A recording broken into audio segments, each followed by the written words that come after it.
What's going on, everybody? This is AJ, your host of the Blue to Green podcast. I cannot express to you how excited I am to bring you this episode. On this episode, I sit down with Chief Deputy Matt Thomas, who is the second in command of the Pinal County Sheriff's Office. He is Sheriff Mark Lamb's right-hand man.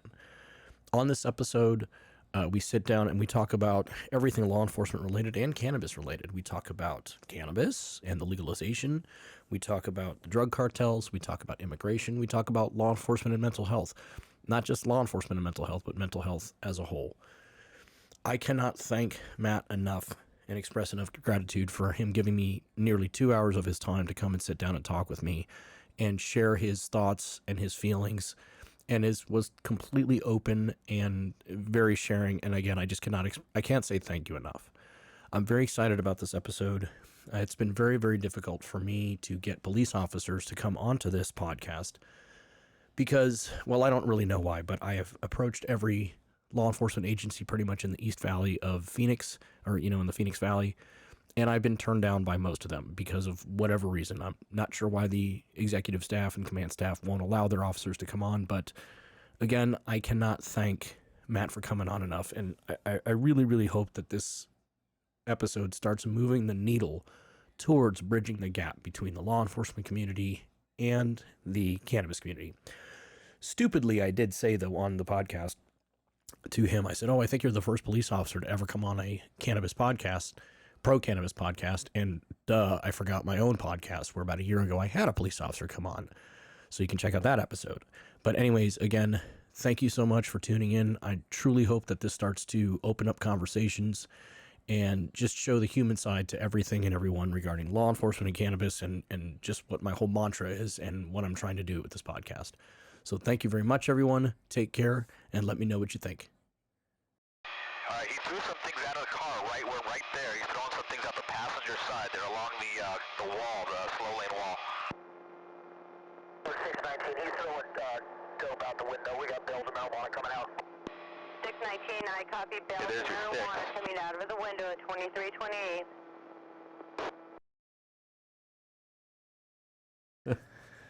Could you say that last part again for the? Nope. For the... So, all right, we're going. He said it's not live; it's recorded, and then I'll go through it. But I cannot thank you enough for coming on to this podcast. Yeah. I'm here. This is the Blue to Green podcast. My podcast is my little spiel I do in the beginning.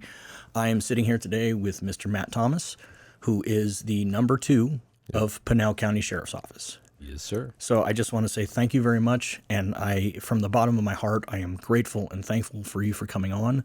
Absolutely. We sat down about a year ago and had lunch and talked about it, Yep. and it's just been a progression. And to be honest with you, I didn't want to start having somebody as high up as you coming on. I wanted to have a boots-on-the-ground patrol officer, but it's been really, really, really difficult to get any agency to allow me to have a patrol officer to come on. I know agencies are a little weird these days, but it's because the world is the world. And the other thing is too is that I'll touch on something in a minute. I want you to introduce yourself, and I know I'm so excited that you're here. I just want to talk and talk and talk. I'm like, I got him here, awesome. But I think the other thing is my wife was as excited when I came home. Man. We can make her that way, but I never worked with you, right. But we met through a mutual friend. And I think through that mutual friend, we have a lot of trust, right. And you know me, and we've talked and all that good stuff. So I think there's been a disconnect between me and other agencies and all that good stuff who don't know me.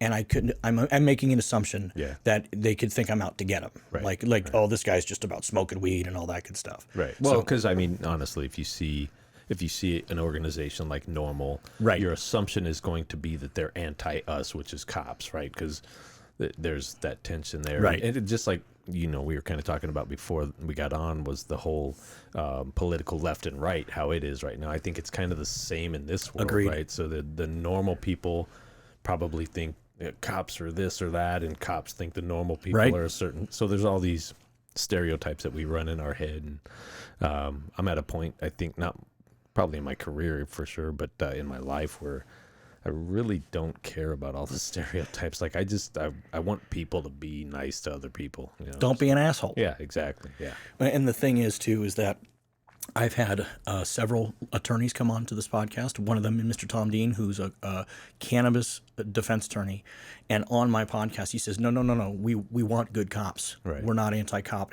And that's kind of the rhetoric, unfortunately, that happens is that so many people and officers feel as though they're anti-cop. Right. And my thing now, no longer being in law enforcement, is that I don't want less cops. I want better, smarter, better cops, Right. better Right. trained, smarter cops and all that.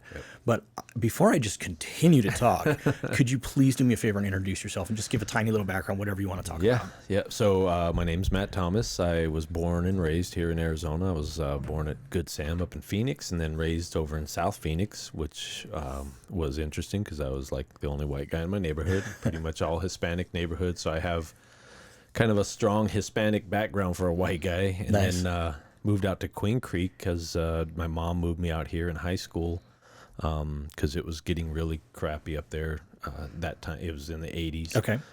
Crips and Bloods from LA had moved over, and they had stepped up the game on gangs in Phoenix there. A couple of my friends had already been in trouble or shot, and so she was trying to get me away from that.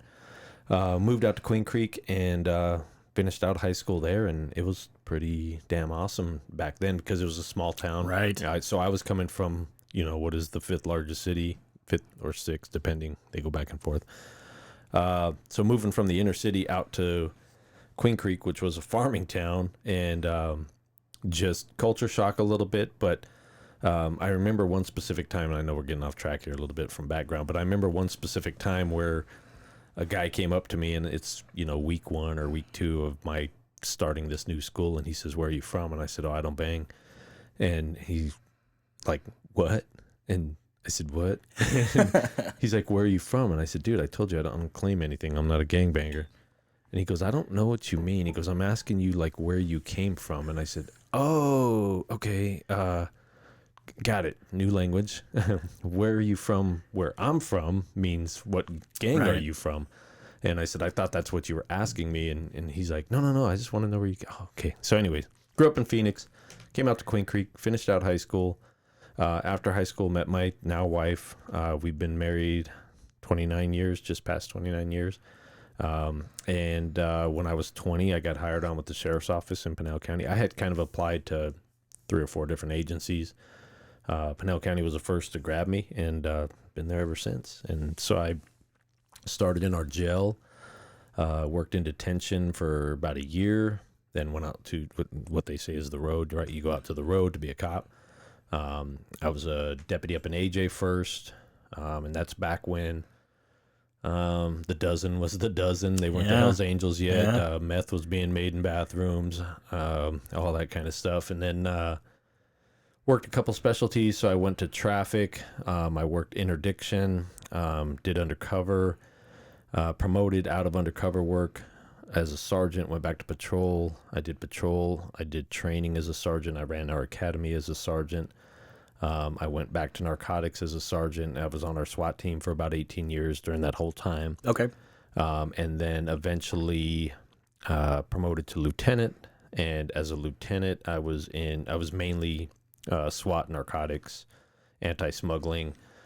So in our CIB division, our Okay. Criminal Investigations Bureau. Took control. At that point, I was the commander of the SWAT team, so I had worked my way up from what we call operator to team leader to commander. And as a lieutenant, Sheriff Lamb was running for office, and when he won the primary, he called me up, and we didn't really know each other. We knew of each other, and he called me up and asked me if I was interested, and I said yes. I interviewed, and here I am. I became his second in command when he took office in 2017, and I'll tell you what, it's been, I think it's been one of the best things for my career to be around him. Okay. Because he does not think like a traditional cop. Okay. And it's helped me because I was a very traditional Right. cop. Yeah. So, I understand that. the last 5 years has been kind of eye-opening for me because especially as I approach retirement, right? Because you have to assimilate back into the regular world. And so he is helping me in that sense too. So it's been a cool job. That's awesome. Yeah. Inevitably, something happens when we're on the podcast. Oh, it's all good. Ding, ding, ding. What led you down the path of law enforcement? Getting arrested for the first time. Okay. Was no, just kidding. Well, so again, growing up in South Phoenix, high crime area, high law enforcement presence, Yeah. right? And so I used to always get stopped because me and my buddies would be hanging out. We'd always get stopped by the gang cops. You know, get down on our knees, hands on our heads, all that kind of stuff. And I remember they were always cool. I mean, because it was normal for us to, like, how they treated us was normal. So when the gang cops rolled in, you knew that you were going to assume the position, Right. and it wasn't anything personal. It was, we knew because, you know, bad guys try to do bad stuff to cops. So they would come in, mess with us, but they were always cool. They would always just BS with Yeah. you, talk, and just kind of they had a good rapport. They knew us by name. They would know who, you know, our parents were, just all kinds of stuff. And so that was the exposure. And then I had some family members that were in trouble with the law. And so that was some other exposure that just to the cop world. And I think I don't know. And my grandparents were both World War II vets, so I knew I wanted to do something, right? Gotcha. I wanted to do something bigger than me. So it was military or cop work, and it ended up being cop work at, like I said, the age of 20, and then I was here, been here ever since. Gotcha. So, and when on that note, though, I mean, I've had exposure. I never worked gangs, so my progression was, you know, patrol. When I was in patrol, I got into the interdiction, doing the same thing out there, running around I-8 Yep. in Choo Choo Road, Yep. picking up the dope loads. So we have similarities in that aspect. Right. And then I was part-time SWAT and as a crisis negotiator for a few years, and then I moved in to become a detective with my previous agency. And I became a detective at DPS. I was in special investigations, and so it was we did homicides, officer-involved shootings, critical incidents, anything of high liability to the state, anything of high liability to the department, and then I also did child crimes as well under SIU. Forget that. Right. So, but I have one of my best friends who's still on the department. I won't name names, but she's a gang detective. And it was really neat to do gang stuff with her because I don't do gangs, Right. because I talk like a nerdy white boy and I do not speak the lingo. It's all right, man. You can work it. I remember one time that, just on side story, that there's some, you know, and this is the thing that's kind of hard in the world and this podcast is that we have to come to an agreement, not you and I, Right. but the world needs to come to an agreement that there are good people that make mistakes. Yep. And then there are bad people. Right. And this is the world of which before I go off on a tangent, like, you know, the whole premise of this podcast is to show the cannabis community and the community as a whole, the human side to law enforcement. Right. Right. And then that you're people too, and if I slip and say we, I apologize. You know, it's ingrained in me, and I apologize. all good. I'm no longer law enforcement, and then to also show law enforcement the human side of cannabis users and right. the entrepreneurial spirit and you've got some really, really powerful, rich, great people that use it. I've met and hung out with some of the people that have made it off of the cannabis industry, and I mean, until they tell you that, you know, they're just another executive, right? Yep. And that's the hard part. And then that's the thing, though. So if anybody gets offended by words that are used, I'm sorry. But at the same time, I don't care because this is reality. Right. And your reality and what was my reality is different than a lot of people's realities. yeah. But at the same time, though, we all have to learn to integrate and come together and understand. It's and, still you a know, world, man. It's still a world. We still got to live together. Yeah, it's there's all shapes, all sizes, all different types. Well, so, and you know, it's funny because having done this now for 29 years, you kind of progress and you have different stages of your career. And honestly, at this stage of my career, I want to be around regular people more because the cop world, you start to see what it does. And it's not that I don't like the cop world. I love it. I've been doing it my whole adult life. And I love all the cops that I work with, but it's very toxic if you don't get outside of it, you know. it's an echo chamber. Yeah. Oh yeah. It's an echo chamber, whether, you know, no matter where you fall on any spectrum of political, law enforcement, cannabis, whatever the case is, when you just sit there and hang around the same type of people, you get that group think mentality. Yeah. And then it's, these people are bad. Right. Well, why? Yeah. And then you look behind the curtain and you're like, looks kind of lit over there, man. I think I wanted to go check that out. And they're like, no, it sucks over there. Like, I don't know. I don't think it does. Yeah, they don't look like it sucks over there. I mean, let's be really honest right now. I am former law enforcement that got into the cannabis world. Yeah. You are a current active duty police officer. Right. I'm going to go ahead and say that you're probably the very first police officer to come onto an absolute pro cannabis podcast and talk about it and just talk about everything. Right. So we're setting precedent here. Hey, let's do it. But this is what it's about. Right. You know, I mean, yes, I have a background in it, so obviously I speak both lingos. Right. And, you know, and some of the things that I wanted to talk about with you are, you know, about humanizing the badge and all that, and talking about the trauma that cops go through, and, you know, and the bullshit and all that good stuff. And then how that also relates to the cannabis world, and how, like, one of the things that I wanted to bring to light is, you know, so I'm going to do something right now that, one, I've never done on my podcast, and two, you had no idea I was going to do. But I don't know if I'm down now. no, I hope you'll appreciate it. But, like, one of the reasons, so recently things have been happening in my life, and I told you earlier that my whole goal is to turn this podcast into some sort of a helping trauma out, and law enforcement and mental health and all that stuff. And the older that I've gotten and the more I've separated from law enforcement, the more I look back and see, like, that fucked me up. Right. That and all that good stuff. And so what I was going to say is that, and I think one of the reasons why that, and again, I'm speaking for you at the moment, and you can say, no, that's not it. I think one of the reasons why you trusted me and are coming on here is because when I first met you, I was 100% open and honest with you. Right. And when I say that, and I've never even discussed this before, but the reason I was open and honest is because I was arrested by Pinal County Right. when I was a police officer. And that's a story that not a lot of people know. Right. But I told you that story, and here you are. So, but the thing about that is that what I did not realize was that I was in a downward spiral because of the trauma that I had gone through, which led to piss poor life decisions, Right.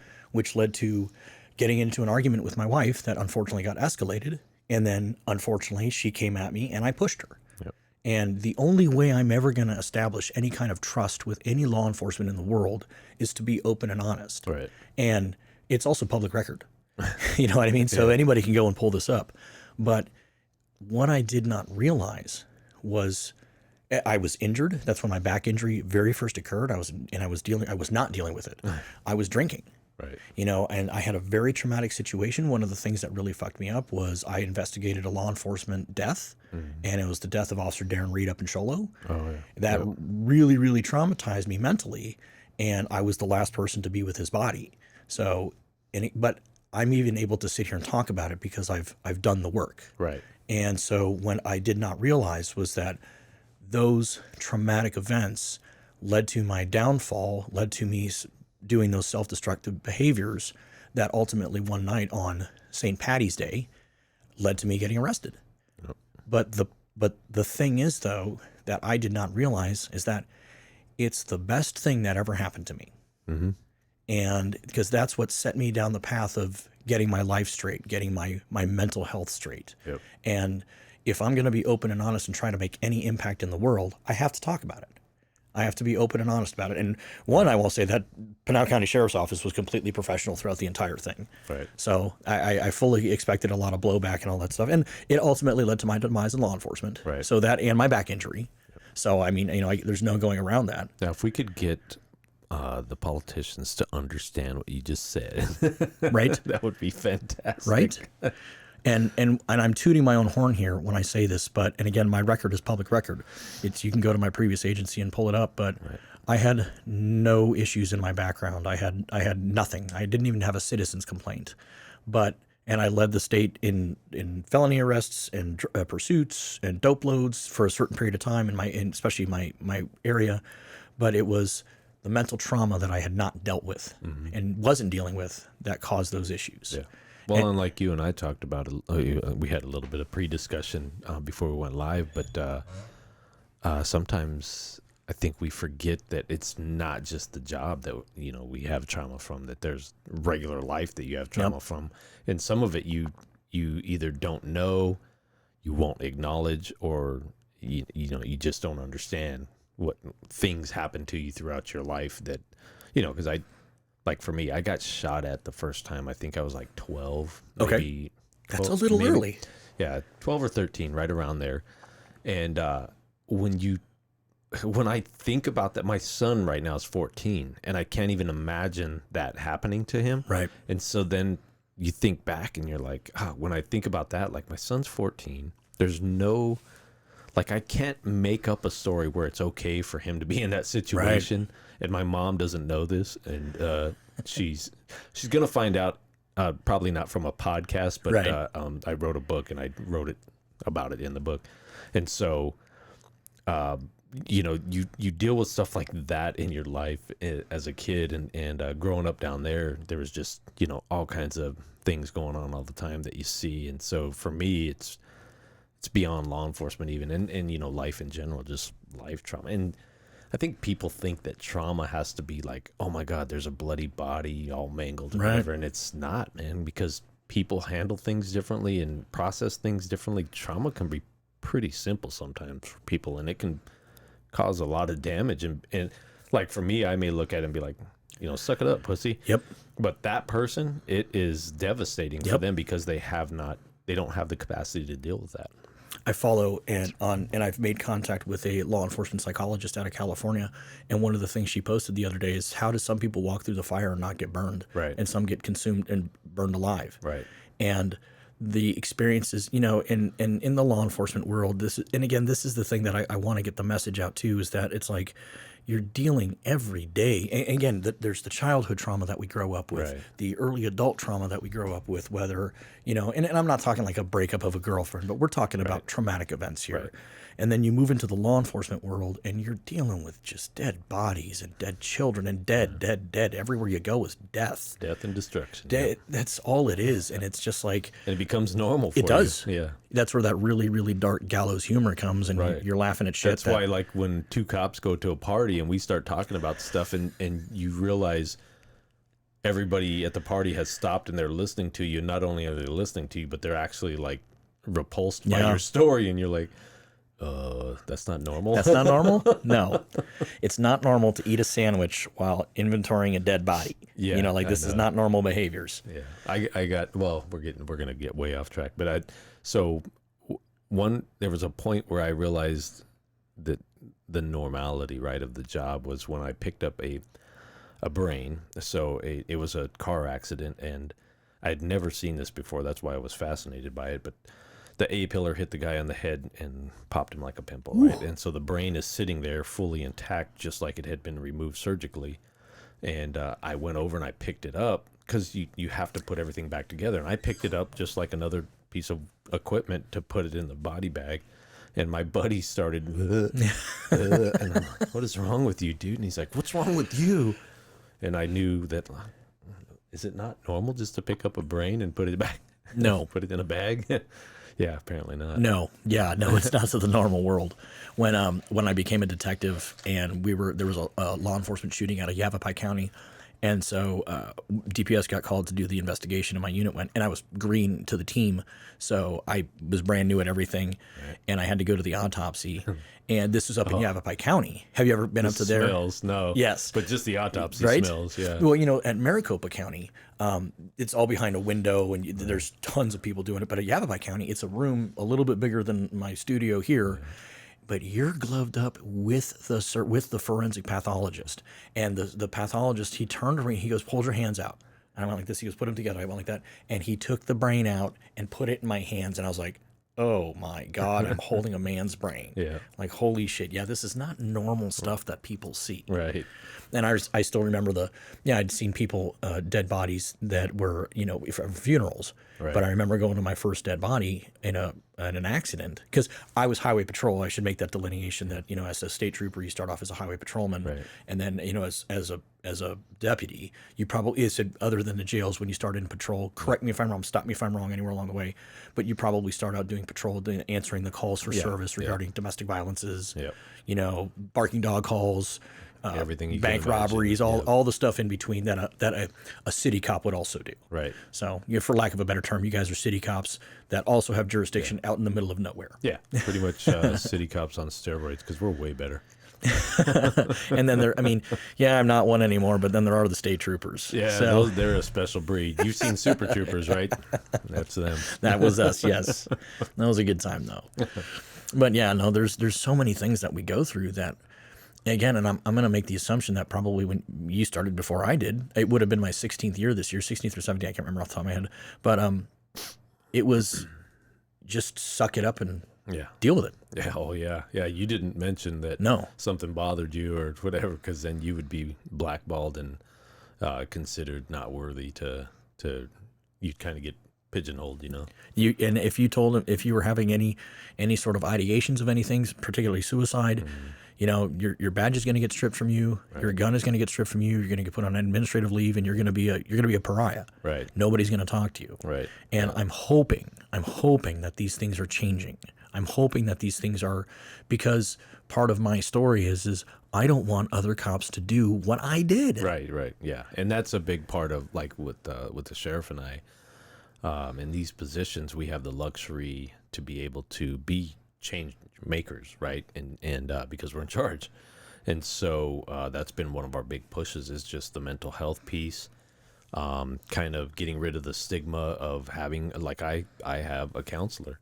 And thank you for admitting that. Yeah. And I would have never, I would have never admitted that early in my career, and B, I would have never thought that I needed one. And I really didn't think I needed one up until just a few years ago, when I realized, like, there's the mental stuff starts showing up as physical stuff. Yes. And you're like, what is going on? And then when you talk to your doctor, and like we're talking about, you talk to your doctor and you tell them all the abnormal shit that you've done and seen, they're like, yeah, so you need to go talk to somebody. And then the problem becomes, who do you talk to? Because I don't want to talk to some idiot that doesn't understand it. And so you have to find a psychologist that is particular to law enforcement or military, because they're similar in the trauma. And so you have to find that person. You have to then, and hopefully you'll get a good one right off the bat, because we've had some that sucked, even though they kind of knew the cop world, they still sucked as counselors. And I was lucky. I got a fantastic one, and she understands the world and does real well. But anyways, knowing that I went through this career, I caused myself to be in the place that I'm at with any trauma, with anything that I didn't deal with, and then looking at the rest of my people and saying, God, I do not want 200 people to be where I'm at the end of their career, having, not that I have a bunch of medical problems, but just seeing things culminate from the trauma that you could have handled and dealt with along the way, so that you just kind of cruise. Because I tell a sheriff all the time, I'm like, man, what sucks is, I wish it was reversed, where we start off all jacked up and we retire like cool and everything works right, and everything is good in your head and all that. Either that, or if they had the MIB zappy flash thing that could just zap your memory, so that I was just an ignorant fool at the end of this and didn't know anything about the world and how it really operates. That'd be fantastic. But we're trying to normalize it in our agency, at least. Awesome. And I think it's happening. It's slow, but it's happening. In Arizona, I got to give it, Arizona has always been a leading edge state for law enforcement. So when something takes hold in Arizona, it really takes hold. And I think that the leadership in Arizona for agencies, while we might not see eye to eye on certain ways to police or whatever, we tend to all work on the major issues in line with each other. So I think that's going on in Arizona right now. I know it's not across the country, right? It's still... and stop and think about it. How many little tiny itty bitty and I use the term podunk. I don't mean that derogatory in any way, shape, or Right. form, but podunk agencies just across Arizona Yeah. that don't have the money, funding, resources, training, time, or anything like that Right. to help their officers. Right. You know, that's the unfortunate part. And then across the country, I mean, I know of law enforcement agencies back east. You show up and say, I want to be a police officer, or most of them back east is deputies. Right. You know, they do a quick background check and you say, okay, here's your badge and gun, go enforce the law. By the way, we'll send you to an academy later. Yeah. And you have zero preparation in any way, shape, or form. Right. And, you know, that's not good. No, that's not good. That's some Barney Fife shit right there. And it happens today. Oh, I know. But, regarding the mental health aspect, and it was just brought to my attention just a few months ago, though. Are you familiar with the Tiger Act, or has that I just recently heard about that, so I'm not even. I know that it was the Officer Tiger, Yeah. that had unfortunately Craig committed Tiger, suicide. Yeah, so it's the Craig Tiger Act is what it's referred to, and, Okay. and so essentially what it did. So we cops were allowed 12 visits per year, like a counselor, right? If we had, and you'd get 12 visits, and the agency would pay for that. The Tiger Act bumped that up to 36 Okay. for cops, and then it also has some triggers. So. If it kind of outlines if you've seen or done this, Okay. this, you are qualified for the Tiger Act, and so it has some qualifiers to get you into it. Which in the law enforcement world, it's really not hard to qualify for it. It's a Monday. Pretty much every cop qualifies for it if they've been doing the job.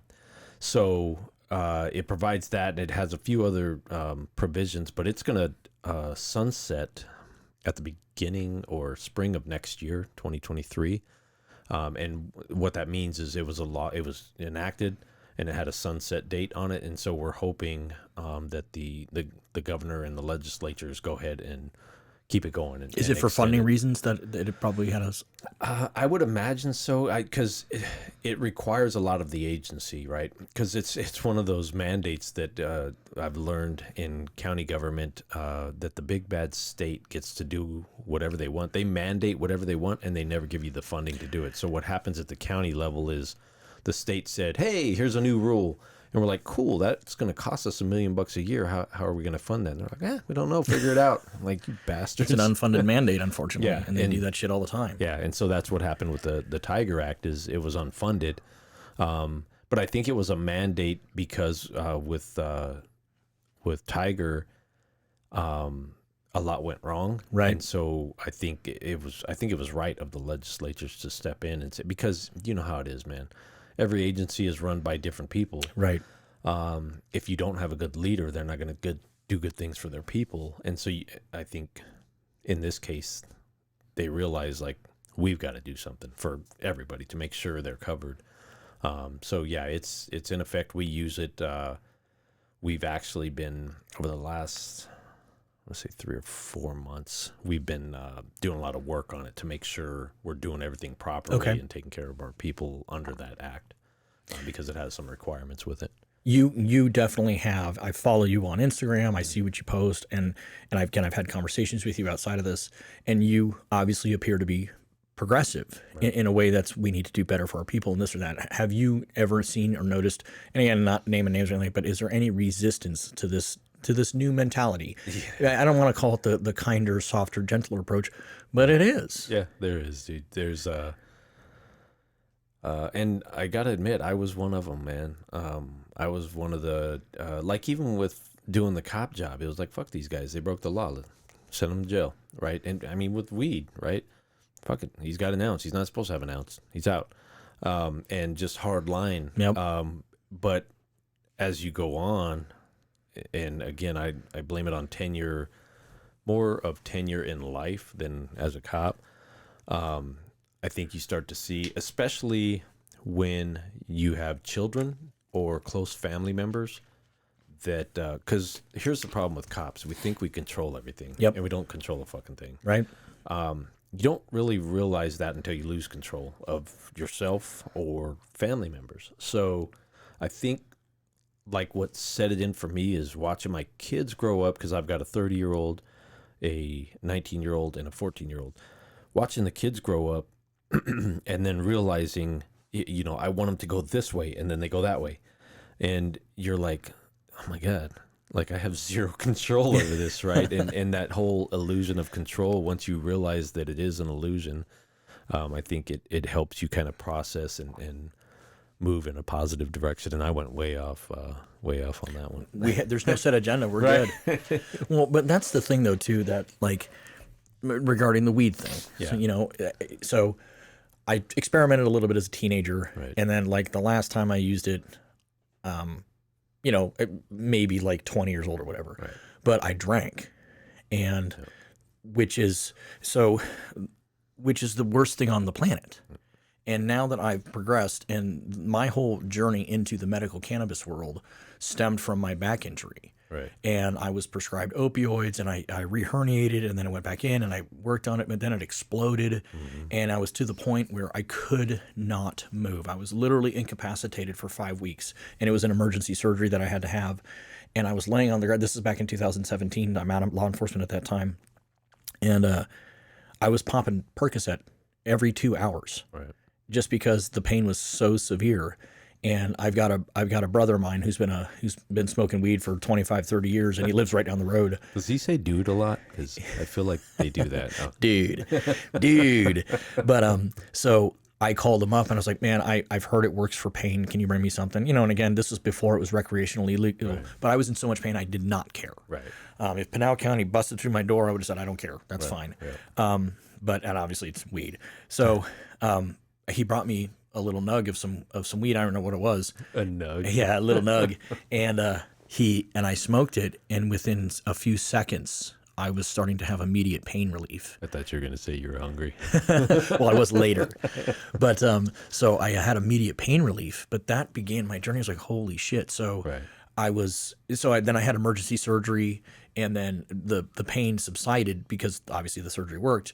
And then 2 months later, I fully reherniated. Oh, so shit. I'm fully reherniated right now. So if you ever notice, if ever sees me on camera and I'm shifting back and forth and I'm always doing this, it's because my sciatica is killing me and all that stuff. Gotcha. So, but that began. So I'm in a position right now where unfortunately I can't get another surgery at the moment due to life circumstances. So it's pain management. Right. So that's what began my journey into medical marijuana, and before it was recreational legal, and developing an understanding of medical marijuana and what it does for the body and how it responds to the body, and learning that we have what's called an endocannabinoid system. Our body produces molecularly identical compounds as to the cannabis plant. Cannabis, cannabinoid, endocannabinoid, and it's all tied together. You know, this is all research that we didn't know. I didn't know this 5 years ago as a cop. And you know, not only the research, but because honestly, like I'm just gonna say it, like I wouldn't give a shit about the research, right? Because I'm a cop. The law says it's illegal, so I don't care about whatever research you have. But the problem with that is, the more I've been in government, especially, I think the last probably 6 years has really proven it, and since 2020 has really proven it. But the big government doesn't give a fuck about a person, right? It's a big machine, and it's driven by money, yeah. And so, and if you like, I'm watching Dope Sick right now, and oh my God, that pisses me off because I watched it happen as a cop, and you could see it happening, and you could see them addicting teens, and so the whole opioid epidemic, we saw the wave coming, and we're like, holy shit, here it comes, and it hit. Nobody cared. Because I was working dope at that time. And, dude, the feds would talk about it. Nobody was doing shit. Like, they could see the problem. They knew the problem. And they were kind of like, yeah, that's a problem. Like, fucking do something, man. But the money won't allow it, because what controls these senators and congressmen? All money. Oh, dude. And I've been saying this for, like, probably 15 years now. I would tell my wife, and I would tell anybody who listens, we're reliving Rome. We're reliving Rome. Amen. Are you guys paying attention? Because I think we're there now. Just the thought process of these people in power, how they view us as essentially we serve them. And the whole machine. And I know people will say, well, you work for the government. Yeah, I do, but I work for a local county government. And I really do feel this, that we we represent our community more and better than the government above us. Agreed. When you get to the state level, the federal level, we do a much better job of that. And if you broke it down into cities, it would be the same thing, right? The cities are more connected with their citizens. You live in the town. I mean, not the town. You're a county, obviously, but you live in the county in which you serve. Right. Whereas one of my functions with Arizona Normal is that's what we do. We meet with lawmakers on a regular basis when they're in session to talk to them about this stuff. And there was one of just the examples that we had was there was a fantastic bill that was going to provide funding. It was going to give veterans free cards, free medical cards. And there were so many things, but lo and behold, big money swooped in. And it's amazing because two of the representatives that we were talking to had very large donations the day before they voted on it. And guess what? That bill got killed. Pharma? It wasn't big pharma. It was big cannabis. Oh, gotcha. It was big cannabis came in. Yeah. You guys got your own like hierarchy, politics and all that. Yes. Yeah. But so the one of the big players came in, and Arizona Normal, that's one of the things that my organization does is we hold the representatives accountable, and we'll call them out and say, and there are things like I would love to champion and again, I'm stepping out of my lane a little bit, and I don't want to speak for the organization as a whole, but I would love to champion for Arizona Normal to say, let's fund the Tiger Act for law enforcement officers. You know what I mean? But that's what we do. And it's like, we see it on a regular basis of big money coming in, even at the state level. Yeah. Yep. Even at the state level coming in, and all of these races happening, and it's money from outside the state of Arizona, which is exactly what happened with our bill.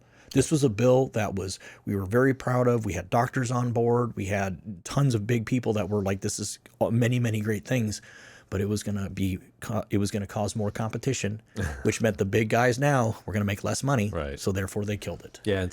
And on this subject, while I'm thinking about it, is kind of where I'm at right now as a cop and as just, a guy, that when the government tells me something's good for me, I am like, I think that's bullshit. Like, I'm pretty sure you're full of shit.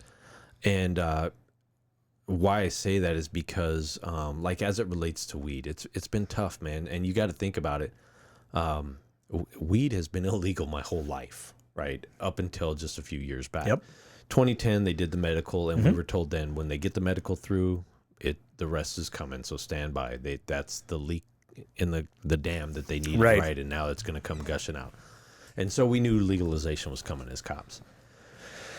And, so having fought this my whole career and having known it as illegal my whole career, I liken it to the cops that were around during Prohibition. Yes. Right? Because they're fighting alcohol. They're getting in shootouts. You're losing cops to the war, right? All this stuff that's the same stuff. I've lost friends who are fighting marijuana being brought into the country, right? And so it's so counterintuitive when all of a sudden they just flip a switch and they're like, it's legal. Like, well, what? No, what? And so people don't understand, like normal people don't understand how hard it is for us to go like, okay, it's legal now. And where it hit me was hiring a civilian. I had to hire a civilian employee, and the manager for this person, the manager that wanted to hire this person came and said, hey, he smoked weed 2 weeks ago. And I'm like, DQ. And because we're a safety sensitive position, so we can do that, right? And so I was like, DQ. And the manager's like, he's a really good guy. And I'm like, dude. And he's like, it's legal. I'm like, So the sheriff and I have this thing. When we have a decision to make, something that is either counterintuitive or a tough decision, we don't make it right away. We take a day and we think about it and talk about it. And so I did that. And, you have those drives home where you're just going through everything. And it hit me, and I've used this analogy since, that we have to look at it just like a bottle of whiskey. Exactly. And so I said, okay, my manager wants this guy, and the guy basically drank whiskey a couple weeks ago. So does that actually prevent me from hiring him? No. But you know, again, we're safety sensitive, so I have to put some measures in place. So when I went back the next day, I said, okay, we're gonna hire him, but you know, we have to have some safety measures in place, because once he's hired, there's rules that apply. And so you just have to look at everything differently. And again, what people need to understand, especially people in the normal world, is that Thank you very much. He'll be here till so, Tuesday. So counterintuitive for us as cops to do that, and so it's hard for us, and so you kind of have to talk it through. Like if you're talking to a cop about the legalization of weed, because I'll tell you what, man, I'm just going to be straight up with all your listeners here. It was passed because people wanted to smoke weed. Agreed. They tried to say, oh, medical marijuana this, and it's going to help. And I know they were preaching that, and I know now that there is actual science behind that, but that is not why it got pushed through. It got pushed through because some dudes wanted to smoke weed who couldn't smoke weed, and that was it.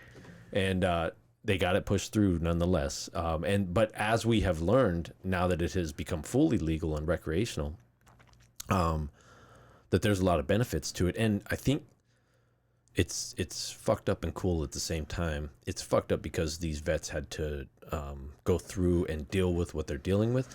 But I think that world has brought a lot of the science to light, right? Like how much it's helping. And so what I know from my world is that the trauma that I've had in the job and the hypervigilance, everything that goes along with being a cop is the same shit that the vets are dealing with. Sometimes they have the trauma for them is worse because they're seeing bigger trauma or trauma on a bigger scale, right? I understand that statement right there, but I've also have accepted the term that the worst thing that happens to you is the worst thing that happens to you. Right. There's the levels of trauma don't matter. Right. You know what I mean? Right. But I mean, I get it though. I get it because I feel the same way. Because I haven't watched a whole village be blown up, right? Right. So that to me is like huge, like holy shit. But you've seen your community crumble under fentanyl. Oh yeah, you under know? Biden. Sorry, just kidding. I don't want to get political. And we're canceled. Thank you very much, everybody. Good night. No, just kidding. Just kidding. I love any sitting president because they're the president. But yeah. Anyways, I think that world has brought the science to the forefront because what was happening is vets were like you. Vets were like, I don't give a fuck what's illegal. It works. Yes. Psychedelics, weed, it works. I don't know why it works or how it works, but I know it's doing something for me. And and if it's used correctly and it's monitored, because I know I have buddies that have done the controlled ketamine treatments. They've done controlled psychedelic treatments, cannabis, not treatments, but cannabis use. And I know those dudes have said, man, here's how it changed my life, right? And here's the things that were going on that it fixed for me. So you can't deny that. And if you can't deny it. And if government comes in and says, that's all bullshit, trust us, I tend to not trust them these days, right? And I want to know, like, okay, government, could you move over and let me talk to this dude a little bit more? Because I want to know how it fixed him. And then you get doctors and stuff that come in and say, yeah, here's why. It just makes sense. But the problem is with anything, I mean, just like alcohol, the problem for us now as cops is the abuse of weed and edibles and the exposure of kids to edibles. There's been more hospitalizations now because of the unintended exposures, right? And so that becomes a concern for us because also with legalization, people are like, I can fucking drive now. And you're like, no. Right. And these are things that, like, there's so many things that are involved, and I will argue, and I did not bring you on today to convince or anything like that. It's nothing like that. Right. I would argue, though, that I will take a weed smoker to do a job over somebody who drinks on a daily basis any day of the week. I have I've engrossed myself in the education of it and understand it.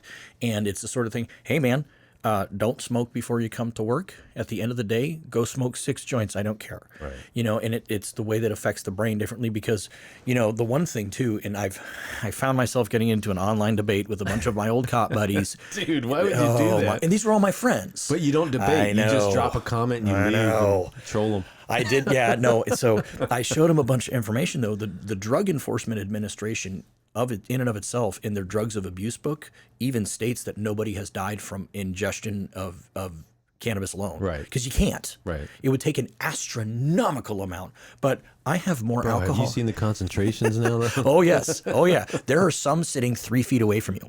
So, like, that's the thing. Yes. Yeah. No, look to your right. But there is enough alcohol inside of my house so right now. weird, I know. I know. You're sitting He like. just brought my attention to weed sitting over here, and it's so weird to be in the same room as weed because it's been illegal for so long. And that's the thing, though, is like, I'm not breaking federal laws. Yeah. Okay. Right, sorry. Like, but at the same time, the states have said we have the right to do it. 10th Amendment. Right. Yeah. So like, but that right there is the juxtaposition of the last 30 years of your career.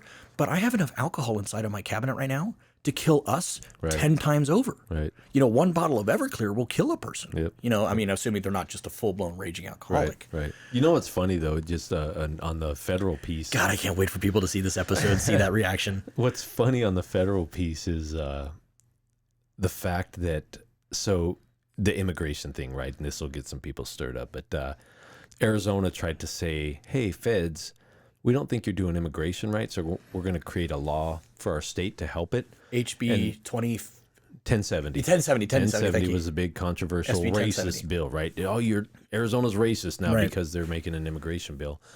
So people would ask like, "Oh my God, what's going on with Arizona?" I'm like, "What do you mean?" "Well, you're trying to make a racist bill." "No, it's an immigration bill, man. It helps us fight illegal immigration at a state level." "Well, why would you do that? Why do we fucking investigate bank robbery? Because that's a federal crime. Why do we investigate drugs? That's a federal crime. But guess what? They let us put it on the state books because the feds can't do it at the local level." Right. So if you look at it, bank robbery and dope are both federal crimes. They weren't state crimes. It was crimes that the feds asked us to, "Hey, can you guys now enforce because we need your help at a local level?" But all of a sudden when it doesn't fit somebody's agenda, right, then it was illegal. So on like with the weed and stuff like that, it's almost the reverse of that, where the state is saying, "Okay, feds, you're not going to get off your ass and make a decision. So we as a state are going to use our 10th Amendment and we're going to say we're good." And the people voted. I mean, 60% of Arizonans. You know, that's the Voter Protection Act and all that stuff. You know, Oh, dude, I'm thinking now if we could get something weed on every ballot to get that many fucking people to show up to vote, that'd be valid fantastic. point. Valid point. Yeah, that's a great point. It's just amazing how as time has gone on, you know, things have changed. And that's kind of the hard part. When I have reached out, and I'm not going to call them out by name. I might later. I have reached out to every law enforcement agency in the East Valley. And again, it's like, no, thank you, no, thank you, no, thank you, no, thank you. And that's fine. Okay, fine. And I've reached out to some buddies of mine, personally say, "Hey, this is what I'm trying to do." Right. And so then somebody came up with the thing that says, "Oh, well, reach out to some of these training companies that have former law enforcement who just got out and all that good stuff." I reached out to a couple of them, and for lack of a better term, like, why would we give a fuck about that? It's legal now. I'm like, okay, but there's a whole community of people who have been hunted for the last however long they've been alive for using the substance, who have been preaching what I'm now sitting here saying, but now that trust is completely broken and gone with that part of the community. You know what I mean? It's like there needs to be the understanding and the coming together. And I know that for a fact that when some of these organizations that do cannabis related stuff, what am I looking for? Meetings, get-togethers, have things to have fun, like at Golfland, Sunsplash, there were Mesa cops walking around, and because of me exposing the Arizona Normal Board to what law enforcement is and all that good stuff, a lot of them are like not scared anymore. Right. They walked up to the Mesa cops. They said, "Hey, what do you guys think about this?" And the Mesa guys were like, "This is harmless. Like looks like you guys are having a great time and totally harmless." Right. But the problem is, though, too, just like you stated, like the science needs to catch up on the DUIs. Mm-hmm. The science needs to catch up on what it actually does to the human body as well. Right. And I'm not one of these people that says weed is for everybody. No. Right. The one thing, though, I will say that people who aren't in this community don't understand is that CBD is the brakes to THC. So CBD, and I do know that Post has allowed. I still know my friend wants to cook for you guys a CBD dinner. I still feel like that's a setup. Right? We're going to get them dosed. Yep. All right. All right, call Post. You need to test Matt tomorrow. Right? So, but Post has opened up, peace officer standard training has opened up and stated that CBD is allowed to the agencies can set their own rules regarding it. Right. And this is the hard part. Again, you're not in this world and cops are not. There's distillate, full spectrum, broad spectrum. There's a million different things. I have no idea what any of that shit means. Right. And that's the thing though. Full spectrum is going to have a tiny bit of allowable THC. Oh, gotcha. That's the like 0.03%. Yes. Yeah. It may not have that, but it has the allowable. It could potentially have up to the zero guarantee. You have to have distillate. Yeah. So you have to distillate, distilled. So it's distilled. Like whiskey, yeah, exactly. right. That's exactly it. It's distilled, and then therefore everything. I understand whiskey. Right. And yeah, I still enjoy a good whiskey every once in a while. But that's the one thing though too. Since I've started smoking, I don't touch alcohol. I don't touch it. I see that right there. I'm out. Yeah, I just don't have it. But the other thing was too is that after my surgery, after my first surgery, it was the weirdest thing. I mean, alcohol was extremely destructive in my life, and I recognized that, and I was able to drastically cut back and get a handle on it. I have an addictive personality, I know that, but after my surgery and then I started smoking, like I might have a sip of beer, but that's the thing though is that like I know I'm going off on a million tangents, but like on the DUI side of the house too. There's so much in the. I'm not one of these advocates that says you drive better when you smoke. No. There is just like, can you have a drink and go drive? Probably. Yeah. Could you have a puff or two of cannabis and drive? I have no idea. Probably. You know what I mean? It's all the same sort of thing in the balance and all that good stuff. Right. And I would love to. Like, here's just a question for you. I mean, I know law enforcement has wet workshops. Right. I would love to have some sort of a smoke workshop. And do that would be. I mean, yeah, that would be. All the cops would have to leave the room. Well, we could do vapes, pass right? Okay, give us 5 minutes. Yeah. But I would love to see a law enforcement agency, maybe Pinal County, that would do something like this to show their officers actual signs and symptoms of impairment. Right. And I know that what I'm saying is not going to make a lot of people in the weed community happy, but there are things that it enhances. There are things it makes worse. Like I did not know until I was 35 years old that I had ADHD. I had zero clue. Right. And then when I was diagnosed with it from a counselor, a lot of things in my life made a lot of sense. Yeah. And then I didn't start using cannabis until after I was diagnosed with that. Right. And the cannabis is incredible for focus. It was like. But I think like for your world, the world of normal or cannabis world, they need to do the same thing that I said, like happened to me, the epiphany of looking at it much like alcohol. Like I can't smoke weed and then go get behind the wheel. Correct. You and if you think that you can, that's wrong. I agree. And the accidents prove it. The impaired drivers that we come across prove it.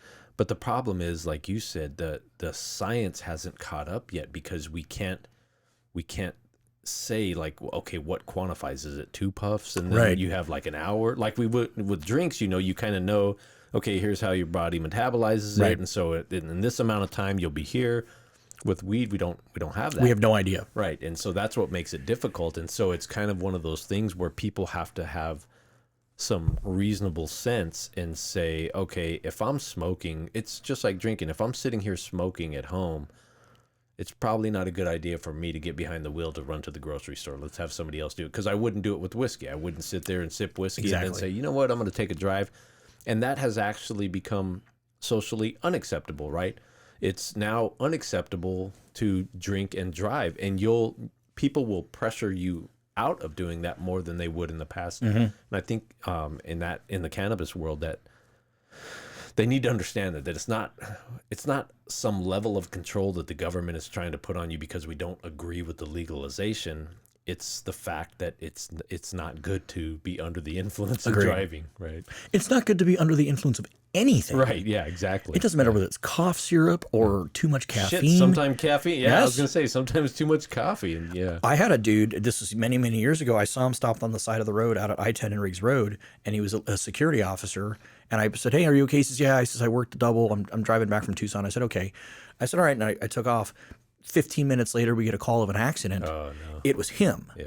And again, I had no signs and symptoms of impairment. So I was like, you good? All right, cool. Have a nice day. Because he was off the highway. Right. So when I got there, he's like bugging out and freaking out. And so we're finally get to, talking to him. Well, what he had done also is he had, and I don't remember the number, it's been too many years, but he had, remember the Stacker 2 pills? Those things were like meth in a pill. Yes. He had drinking Red Bulls and 5 Hour Jolt Energies. soda. Yeah. And what was the other one? Fen. Yes. Yeah. It had the fen in it. So that's how long ago this was. Holy smokes. He had then taken some of those to do the drive home. And so he had an accident. And then when we got there, he was shaking and fully freaking out. And he goes, I've had too much caffeine, and then passes out. Yeah. We rushed his ass to the hospital. He was basically having a heart attack. Yeah. So again, any substance, that's the point being, is that any substance being under the influence of any substance is not a good thing. So since we have a break in the action, can we take a break? We can do whatever you want. All right, let's do a break real quick, because I'm going to use the restroom because...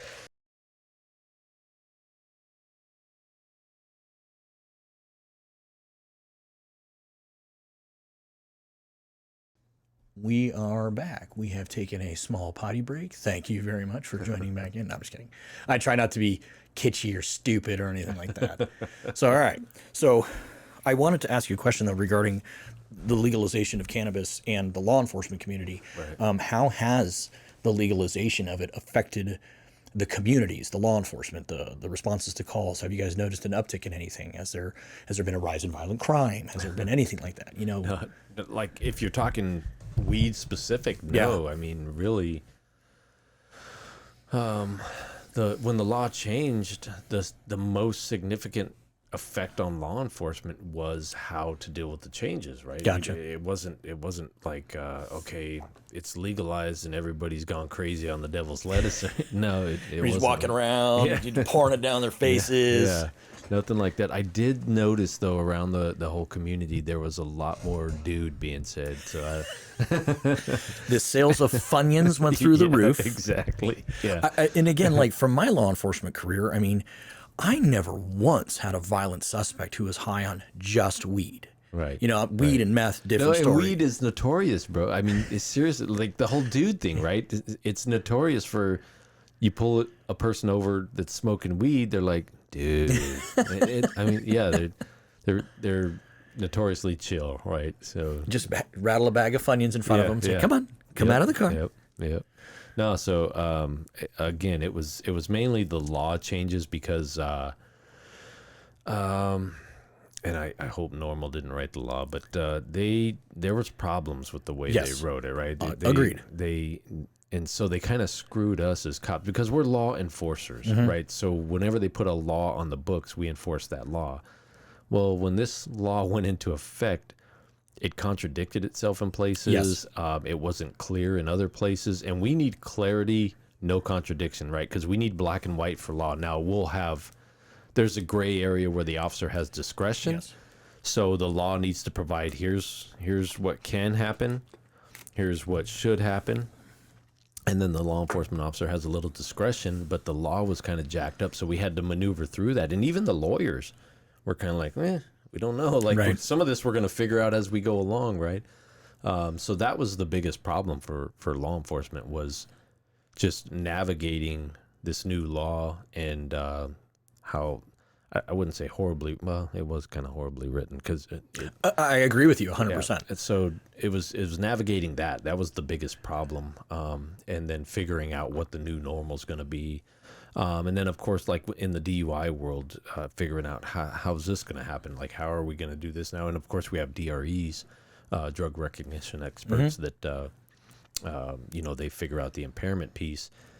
But then we were hoping for, like, qualitative tests or quantitative tests, right? So that we could have, like we're talking, with alcohol, you have a point whatever, right? And then they're considered impaired at this point, and we were hoping for something along the same lines, that some science would catch up and be able to tell us, like, okay, this person has metabolites and to this degree, which makes them this, and because we need it black and white for us to enforce the law correctly. Right. Well, and I mean, but the other thing is, though, too, is that, I mean, I remember having, I'll take this one instance. It was a rear end accident. The female driving the car was rear ended. She was a very large Native American female. And it is known that the Native American population cannot, their genetics do not handle or process alcohol. Okay, let's be honest here. I'm dealing with her, and she appears fine to me, like no odor. She's talking totally normal, Walking totally 3-0, fine. man. So when the fire trucks left, and again, I was not writing her a ticket. You know, she had everything. She was rear-ended, no big deal. I had a sergeant out there with me. This is up on the 202, up off of Val Vista-ish, up in North Mesa, so close to the Salt River Pima community. The fire trucks left. Everybody left. We're trying to figure out how we're going to get her home and this or that. And then I got like a whiff of alcohol, and she says, I asked her, I said, have you been drinking? She says, oh, well, we had some this morning. I said, okay, fine. I said, listen, I said, I don't think you're under the influence. I said, I haven't, I've been talking with you for 30 minutes and I don't have any signs or symptoms of impairment. I said, listen, I'm just going to get you to blow into the portable breath or preliminary breath test. And if you're over, I'm not going to arrest you, but I'm not going to allow you to drive. Right. And then if you're under, okay, we can have a nice day.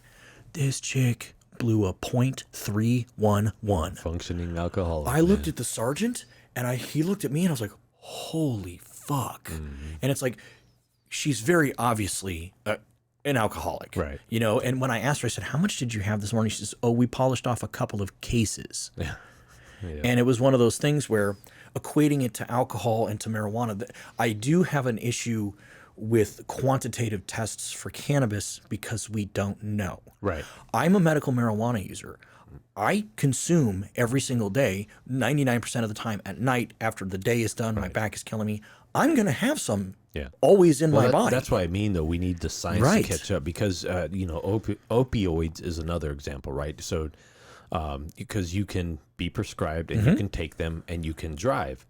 And that is a big problem for us as well right now is the prescription drug I wanted use to talk to you about that. and having impaired drivers that are using prescription drugs. That's another thing that people think like, well, my doctor prescribed it, so I can. No, you can't. There's certain ones that are narcotics, Schedule 1s, and so it's just having an understanding. And again, if we in law enforcement aren't giving clear, delineating rules, then we have to kind of just navigate it as we go. And then, of course, that's when people get all pissed off because they're not treated equally under the law. And so this person may get arrested in this circumstance. Somebody in the same circumstance gets off, and people are like, hey, what the hell? And we're like, dude, because we need something clear, right? Because then we're just trying to figure it out as we go along. And like I said, typically for law enforcement, we look to the lawyers.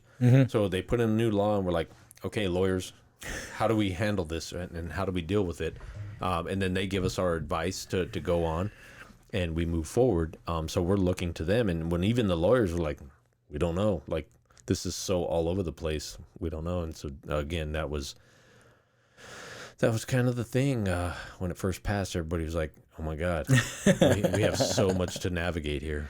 Well, and the one thing is though too, that one of the things that was difficult for me coming from the law enforcement world and coming over to the cannabis world, on the medical marijuana side, a person can have up to 2.5 ounces and this or that. And now being a cannabis consumer and using it for medical purposes, 2.5 ounces ain't shit. Right. If you're having serious back pain and stuff or pain, whatever the case may be, that might not last you that long. So, and I know that there's people in the cannabis who are like, we should have, unlimited this, unlimited that. Now, I do personally agree with that. I do think that I should be able to have 10 pounds in my house. Think about if I'm, making my own tinctures and oils and all that type of stuff. Like, I do believe that's possible. And honestly, like, they legalized it. So right. If it's legal, they can't tell me how much whiskey I have in my house. So. That's the argument right there. Right. Is why am I allowed to go to Costco and going out to Country Thunder and I can literally back my pickup truck up and have them dump a pallet into the back of my truck and nobody bats an eye. It's the whole stigma still Yes. that's attached to everything, and like I was saying, the reluctancy because it's been illegal my whole life, and so But I have the same reservations too. Many times about certain things. I was standing outside of my door one day, and there's a Pinal County deputy that lives in the area. I used to chit chat with him. And I'm standing out on my property and I'm smoking a joint on my property. It's like 11:30 at night, and a truck comes around the corner and I see the headlights. And I like immediately started to hide. I didn't know it was Pinal County. But then threw it down and took off running into my house. But then as the truck went by, I mean, I just blew out this huge puff of smoke. And then I saw it was a deputy. I don't know if it was him or not. Maybe just one just rolled through the neighborhood. But my heart started beating. And I never smoked when it was illegal. I mean, I did many, many years ago, and I was never running from the law or anything like that. But it's the sort of thing. I was like, wait a minute, I'm on my property. I'm very sorry that some people don't like the smoke. You know, has Pinal County had any issues with people calling 911 on their neighbors? Are you aware of anything like that? Like they're smoking weed or anything? I mean, because it's pretty well known now, right? So I would say when the law first passed, you would still get if people smelled it, and it's still weird, dude. It just happened to me last weekend. I went over to my nephew's for a birthday party, and his neighbor was smoking, but I'm out back and we're playing cornhole, and all of a sudden I'm like, hey, dude, somebody's who got smoking. weed? Who got weed? And then I quickly realized, like, oh, it doesn't matter. So it's whatever, you know, just go back to business. And but yeah, so now because it's a normal thing, right? And keep giving your plug there. It's whatever. Well, and I have a buddy of mine that is a dispatcher with a city agency on the West Valley, and he goes, we get calls every night of Karen calling 911 on their neighbors, and we're like, ma'am, there's nothing we can do. There's always the Karens, right, for everything, but it's not problematic or like widespread. You'll just, and typically before weed was like legalized, it would have been these kids are out smoking cigarettes, so it's the same people that are calling. Well, and the thing is too, though, is that like when I talk on the podcast, is I believe in full legalization, and I think there should be designated smoking areas. But again, there are other ways to ingest it. You can take the tinctures, you can take the edibles, whatever the case is. What is the tincture? Oil, the droplets, gotcha, okay. The droplet things. I don't want to see people smoking weed walking down the road. Right. Just like I don't want to see people smoking cigarettes while walking down the road. I think I'm a former smoker. I mean, I quit 20 plus years ago. I think that's the nastiest thing on the freaking planet. Well, and you can't, I mean, the same, if we go back to alcohol, you can't have an open container just walking down the street, right? So, yeah, same thing. And I think that it is a drug. Like I'm willing, obviously it is a drug, and admit that. And, we need to stay within our lanes. Right.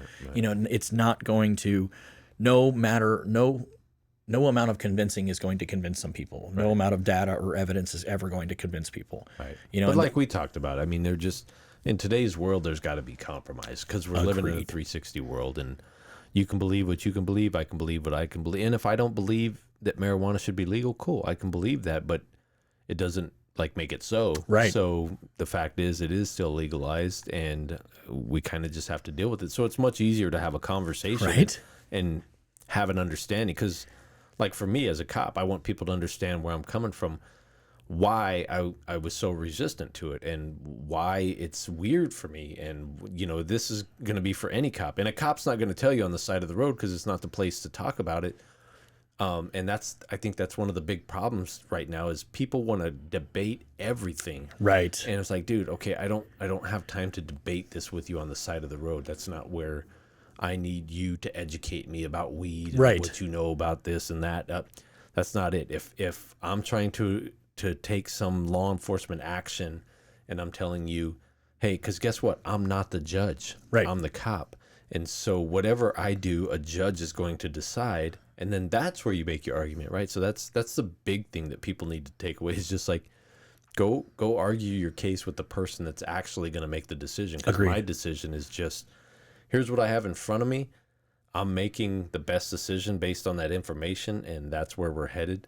And a lot of times, again, it's conversations, right? It's just us having conversations. So with cops, the cannabis world, if they have the opportunity to just sit down, I mean, I go to coffee shops all the time. If a dude that likes to smoke weed and knows about the laws and knows about the science behind it and wants to see like, hey, what is this guy? Just go up to him, man, and be like, hey, dude, here's who I am. Here's what I'm about. And I kind of want to know your thoughts on this, and just open up conversation. Because it's the same, not just the marijuana world, cop world, the world in general, right? Because one of the struggles for me, and I'm a man of faith, one of the things I struggle with is the Muslim world. And it's because I've had buddies blown up by terrorists. And so it bothers me sometimes that if I see a Muslim person, my mind will instantly go to where a lot of Americans go to, terrorists, right? And it bothers me that I think that about a person that I don't even know based on how they're dressed. Right. Right. And so, but what I know from feeling that is that I need to go have a conversation with that person. Exactly. And I need to understand their world because I don't understand where they're coming from. And I'm sure because I've watched this happen in Costco. At a nice little lady and 2 kids, and she's Muslim, but she's got her eyes down at the ground. She's not looking up because all around her are MAGA hats and I love America and, you know, all this stuff. And so when I saw that, I realized, man, this would be like me walking around downtown Afghan, right? And walking around with the USA on. And so again, it a really kind of weird story just to say, I think we all need to just talk this out, get to know each other, get to know what's behind what we're afraid of. Because whether you talk about, I don't think racism is really alive in the USA, contrary to popular belief. I think that a lack of discussion and understanding of cultures is the problem. And so I think that's the same for any of this stuff, right? My cop culture is foreign to people who aren't cops. Amen. A person in the cannabis industry is foreign to a person who's not in it. And so if we just sit down, discuss it as human beings and kind of learn from each other, dude, that's what's going to make the world better. That is my entire mantra for this podcast. Right on. That is exactly what I'm trying to do and trying to expose people to. And no matter what happens in my life, my heart is with law enforcement. Right. You know, my ending, which I talked about, was not a happy one.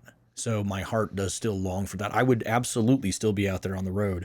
I can tell you that I would be a much kinder, gentler, softer than what I was. You know what I mean? There's a time and a place to gear up and go kick ass. Oh, You got to go through that door. Yeah. But there's also a time and a place to not do that. Right. And to have compassion for people, and not just for cannabis, but like you got the single dad that is going through a divorce and maybe he lapsed on his insurance for a month. You know, do you hammer him with everything, or do you? And that's one thing that, which you talked about it a little bit earlier, that a lot of the public does not comprehend is you don't want cops that only follow black or white. Right. You want cops that have discretion. Right. You want cops that have the ability to cut brakes, to have compassion and have empathy, because unfortunately when you don't, no good deed ever went unpunished though, man. I would cut people brakes and next thing you know, they're taking me to freaking court. It's like, all right, now you're going to get that criminal ticket. Right. Yeah. Yeah, no, but and that's one of the things that the sheriff and I talk to when we hire people. They, when we hire a deputy or a detention officer, we sit down with them and have a face-to-face prior to actually offering them the job. And one of the things we discuss with them is it's just kind of a BS session, and we let them ask us questions. Okay. And a lot of times they'll ask, and we just had this the other day, what do you expect of me, working here? And the answer is always, we expect you to do your job, to make decisions. We expect you to be empathetic, and you have to understand that we are serving our citizens. And so you maintain a level of professionalism until it's time not to. And what people need to understand is we live in a world where unless I deal with you all the time, I've never met you before. Right. I don't know you. I don't know your intentions. But we have this Rolodex of memories of things that we've experienced, been taught, been through, and it helps us stay alive. And so we rely on that Rolodex. And so when people do certain things, i.e. not listening to me when I'm telling them to do specific things, that sets off alarms for us. And so we instantly go through the Rolodex and we're like, ding, okay, seen this before. Yep. And next he's going to pull out a knife or a gun. Right. And so that's what they need to understand, is that we don't function like robots. We can't know everything. I can't determine who you are, what your intentions are. And so I'm filtering through all this stuff, and we want people that understand that in front of me is a human being. I have to deal with them as a fellow human being. And the minute they show any aggression or any issues that I have to now deal with in a different manner, we want them to flip that switch quick and deal with that. But the majority of the time, and it's probably, well, the percentage is up these days, but I would say 95% of the time, we're dealing with normal people. Yes. And they, if we're dealing with them in a bad way, like it's like we have to arrest them or something, it's still normal people that have made a dumb mistake. Yes. And then there's 5%, probably not even 5%. There's probably 3% that intentionally are doing bad things, and then there's probably 2% that are just pure evil. Yeah. And we have to deal with them as such. And so it's a low percentage, but the problem is the very smallest percentage is the percentage that kills us, and they hide amongst everybody else, and you really can't. I mean, unless it's MS-13 face tattoos, right, you can't really distinguish them from everybody else. And so it's a difficult world. And again, as we were talking about, I think the biggest thing is that I think our biggest message to new deputies is be a human being. Just be a human being. You got a little bit tougher job, but be a human who deals with other humans, and understand that you're kind of in charge of your community, right? You're in charge of keeping them safe. And so take that, own it. And I think our guys do a great job of doing that, our guys and girls, because we hear constantly from our community, and this is what we want. Like, again, we're not robots. Man, I ran into your deputy at the QT Mart. He's so cool. Like, he gave my kid a little sticker, and he sat there and BS. Well, that's what we want. We want human interaction, because, like, for me, people will see this, and I'm in normal clothes. Right. I'm a normal dude. I'm Matt. But then when you see me in uniform, I'm Matt doing the job, right? But I'm still Matt. And so I want them to understand that everybody who puts on a badge they're the person first. They're not that uniform. So they're a person, and you have to just look at them as such. They have problems just like you. They have bills that are overdue sometimes. Just everything that goes along with being a human. We have the same stuff going on. But on top of that, we're in charge of all the humans. Safety. You're in charge of public safety. Right. And one of the things, though, that I hope does get, and we talked about it a little bit before, is the echo chamber thing. Oh, yeah. And nothing but the job mattered to me when I was a cop. Right. And I think that's a killer of the person. Yeah. And the person becomes the cop. Yep. And the person, because it's every day where you're hyper vigilant, and that just leads to the trauma and all that type of stuff. But you're not able to go out to dinner with your family without sitting back. You're going to be facing the door. There's certain protocols that you have. You're looking for the exits. It's all the typical. It's not typical stuff. Right. It's typical to cops or military guys or anything like that. Yeah. It's not normal stuff to people. Right. But I do hope that as the younger generation comes up, that they are able to step out of that, be aware. Right. Self-awareness is key, but at the same time, situational awareness, but don't have just all cop friends. Right. Keep those childhood friends, and, to open up and expand yourself, and have a buddy that smokes weed. So, I'm just saying, but, to be able to have those. That's not normal. It is now. It is normal.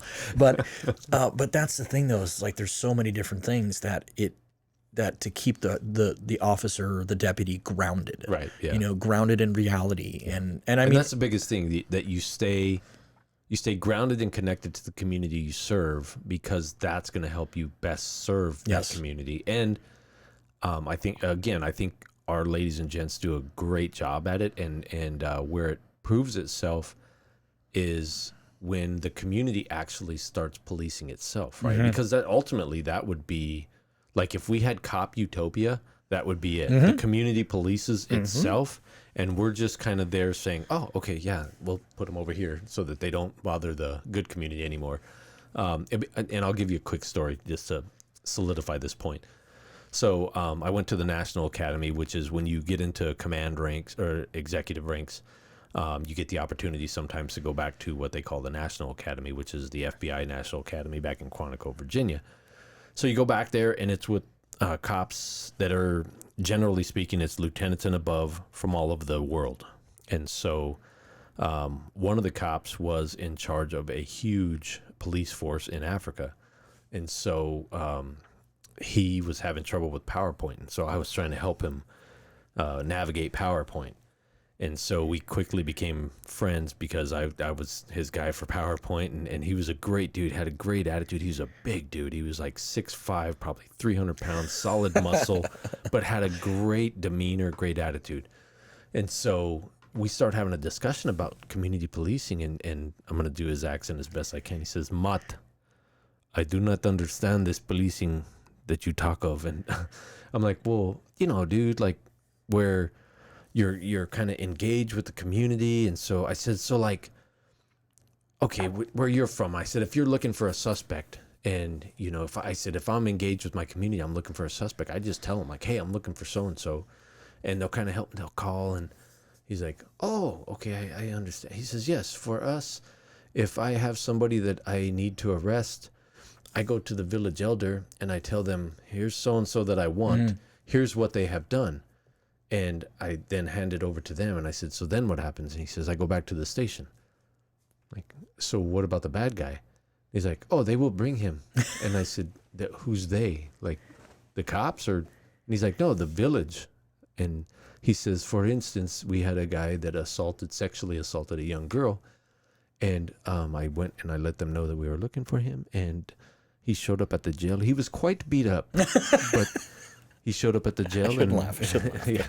And so I was like, holy shit, that is community policing. Like the community is just taking care of itself. And we're just kind of there to, for the most dangerous situations. And when people can't navigate through stuff, we kind of show up to help them. Yeah. But the problem has been, people somehow have the illusion that we can solve all problems. Right. And that's not really true. Like, we're pretty limited on the problems we can solve. If it can go to jail, It's we going to can go. solve that. Yeah, like we can help that problem. But, yeah. One of the things that, there's been a shift in law enforcement today, and there's a lot of why aren't you sending a mental health professional? Now, I've worked with mental health professionals, and I've had people committed and all that good stuff for the 72-hour hold and all that stuff, and you've been in the game a while. Do you know of a single mental health professional that's going to go in and face a man with a gun? No. They're not going to do that. No, they're not. No, and the whole argument, like when you deal with mentally ill people, it's difficult because I've had a few of them that have just went sideways. And the problem is, it's not that person, right? They're not mentally there. They're in a different realm. And, my grandpa used to tell me, you can't fight crazy, boy. And it's true. Like, you never want to fight a mentally disturbed person because they're on a whole different level. They're not in the same realm we're in. And so nothing makes sense to them that would make sense to us. And so the point of that being that the world, people have the misconception that the world is not violent. The world is very violent. The real world is very violent, and there's bad actors, and it's not pretty, and it's not safe. When we go out on patrol, it's not a safe world, right? Because there's a lot of dangers. And a mental health professional has a specific function, has a specific role, and is very much needed. But when we show up to problems, sometimes we don't have time to talk and figure out what all's going on with this person. We have to deal with the problem at hand. If I pull up and somebody is actively trying to kill somebody else, I have no time to figure out why. Right. I have to take care of that problem. And, if I end up having to take someone's life that is trying to kill someone else, only to figure out that they were mentally disturbed, honestly, it doesn't matter to me. Agreed. They were trying to kill somebody, and I had to solve that problem. And all the mental health professionals in the world are not going to solve that problem that time. So it's having them in world as a cop is needed, but it's in certain places in certain ways. Oh, there needs to be wraparound services. Right. Get that person into custody as safely as you can. I mean, and I don't know the full capabilities of Pinal County, but you guys are a progressive law enforcement agency. I'm assuming you probably have crisis negotiators who have gone through the training. And that's one of my functions was even on patrol, I could be called to a situation where we didn't need the SWAT team. Right. We needed a crisis negotiator. Right. And there are times where I was able to successfully talk people out of suicide. Yep. And that's not, but at the same time, I mean, I got called the Globe, and I was standing very stupidly, and I wasn't thinking about it until my second got there and pulled me away from the scene. But I was standing at the hood of the car talking to the dude through a phone. So I want to be respectful of your time. No, you're good. Okay. No worries. Yeah. But it's the sort of thing where that's not the place for a mental health person, because that person could have very easily taken that gun and pointed it at me. Yeah. And my life is just as important as your life, as their life is. Right. But if they're putting themselves in the situation to where they want to die, this is the whole suicide by cop thing. It's such a touchy subject. It's the whole just shoot him in the leg. Well, you hit the femoral artery, you're done. Yeah. So and it's stuff like that. They just don't understand They the don't get it. dynamics of any violent encounter, whether it's guns, knives, bats, whatever. It's so dynamic that it just goes a lot faster and a lot different than people think. And the problem is everything's Hollywood now, right? Right. TikTok and Instagram and YouTube, and everything can be edited, and so it looks clean and pretty. And I watched it on YouTube. It's easy to do. No, that's not real life, right? That's Scripted. Yeah. And then the other problem is we have a couple of generations now that think that the reset button makes everything all better, right? You can start the game again, reboot, whatever, and everything's good. And they don't realize that life doesn't work like that. I highly encourage everybody to go on a ride along with law enforcement. Oh, yeah. Go on a ride along. Go on a Friday or Saturday night. Yep. Go to a big I'll tell city. you, Tuesdays or Wednesdays have been kind of crazy. Really? Lately. Yeah. Weird how that works out, isn't it? Yeah, it was Thursday nights when I was out on the road. Friday nights were obviously always, just because everybody's, But Tuesdays, you could roll a bowling ball down the 60 sometimes. Yeah. I remember we'd send messages to each other like going, we have stopped all of the crime. There's nothing happening tonight. Yep. Yeah, and this is the thing that I want to point out the fact that it's not Hollywood. It's not. It is it's real life, and how quickly things happen is insane. Oh yeah. And the people who, and I'm not shaming those people in any way, shape, or form. They're just ignorant. They don't know. They don't understand. Right. It's like everything else we've talked about. It's really just cultural differences, right? They don't know this world, so there's no way they could understand. In movies, that stuff does us no justice because they don't show reality. It's all edited crap, and so. And that's another reason, like the sheriff and I have been, he's obviously a lot bigger on social media, but have been big on social media is because people they want to be connected to you. They want to know about you, and they want to know about and of course social media isn't like the real you, but they want to see the stuff that goes on with you, right? And I get that all the time when I'll get messages from people and just be like, hey, it's cool that you show this, or it's cool that you show that. And it's weird because in the beginning, I would kind of dismiss those, and I'd be like, man, you're stupid. That's like, that wasn't cool. That was stupid. But then you realize, again, the one thing that I'm preaching is there's so many, we're just different human beings all around, and you realize that what may be just normal or nothing to me is something really cool to somebody else. And if nothing else, it gives you the chance to engage. Yes.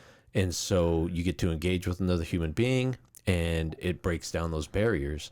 And because, like, ultimately, what I would love as a cop is when I show up to calls, they're like, oh, that's that guy. And, oh, yeah, because I told you, it happened to me when I was a kid. The gang cops would show up. I knew certain gang cops. Oh, that's so-and-so. He's a cool cop. Yeah, he's a cop, but, he's a cool cop. So we would talk to him. You treat him differently, and everything goes well. And because ultimately we all want to just, this is going to sound so cliche, but we all just want to get along. But it's true though. Yeah, no. And when I started following you on Instagram and all that fun stuff, like, first and foremost, we're old. Right. Yeah. We're not young pups. Nope. But I had MySpace, bro. I did too, yeah.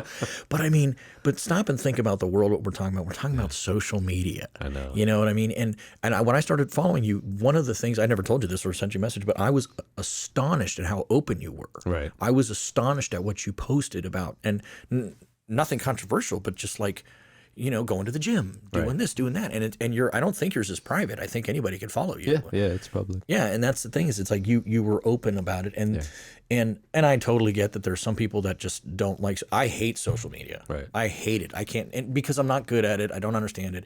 And the other thing is though too, I'm also still kind of in that mindset of like, do people really want to hear from me? Right. You know what I mean? Like I still am in that mindset. So I do a terrible job of posting shit, but like I'm trying to do better. And what said it, because I was, my account was private, and again, the sheriff has taken me out of my comfort zone on a lot of stuff, but It's excuse me. It's safe to say he has fully embraced social media. oh yeah, for sure. But actually, he was one of the politicians that saw what social media, the effect of it would be on elections. Because when he won his election in 2016, social media played a big part of his campaign. So he had a clear understanding of it even before other people were seeing it.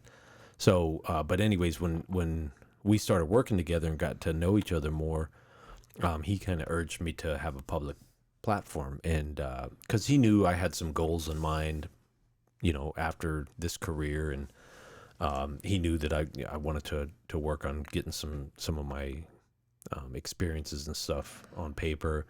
So he said, "This is the way to do it, man. You need to go public because people want to see us. People want to know us." The cannabis the cannabis community wants to hear from law enforcement, and it's like it's not taboo anymore. Right. And it used to be, you know, we were all secretive because you can't let them see in our world because then they'll know. Yeah. And then we won't be able to catch the bad guys, right? And it's like, no, you know, if you've done this job long enough, you realize that dumb criminals are always dumb criminals, right? And every dumb criminal that does some stupid shit thinks they're the first one that thought of that. And you're like, no, that was stupid. Like, we've seen that about 10 different times in 10 different ways. But with the social media piece, what's been cool is that it has had that effect. So when I went public and I started kind of sharing and letting other people kind of look into my life, I guess. And of course, it's a scripted life, right? Of course. Because they're not seeing, of course.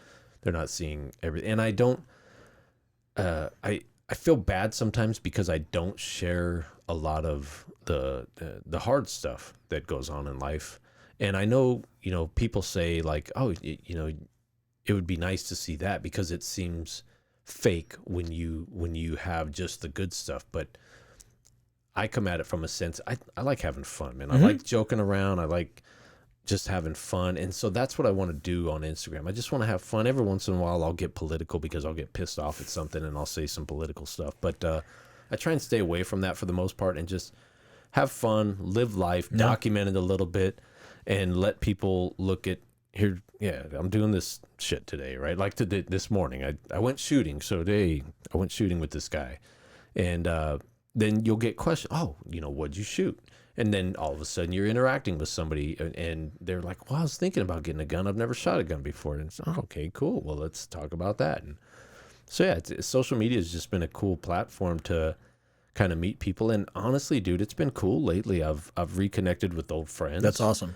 I've connected with family members that I hadn't seen since I was younger. I got a cousin that owns Epic Manufacturing in Gilbert. Nice. And he was like, hey, come check out my company. And I was like, holy shit. And so, yeah, it's just social media has been cool, man. And it can be problematic if you dive too deep into it. But I just try and, there's days where I'm just like, fuck it, I'm not going to post anything. Yeah. And that's kind of one of the things though, is like, that's been my struggle, is that's why I don't grow very much, because I don't post very much, because it's scary.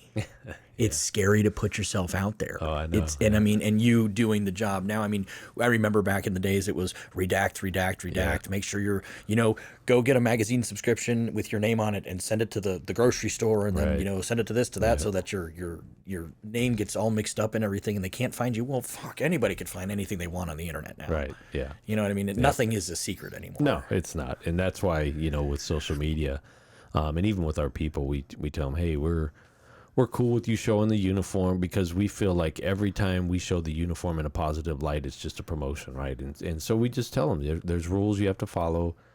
Obviously you can't do any stupid stuff. Right. And again, our people do a fantastic job. Of the ones that want to be out there, they kind of put themselves out there and they follow the rules, and they do a good job of promoting and humanizing the badge, right? And letting other people kind of look into their lives. And it's like Live PD when it came, and that was a little bit controversial internally and externally. But what it did do, the coolest thing was when people would say, "That's my deputy." Yeah. That is your deputy. Yeah. And we had normal public that would they took ownership of our people, and it was such a cool thing to watch. That's my county, that's my deputy, that's my sheriff. And we're like, hell yeah, we are. It's ownership. Yeah, absolutely. It's ownership in it.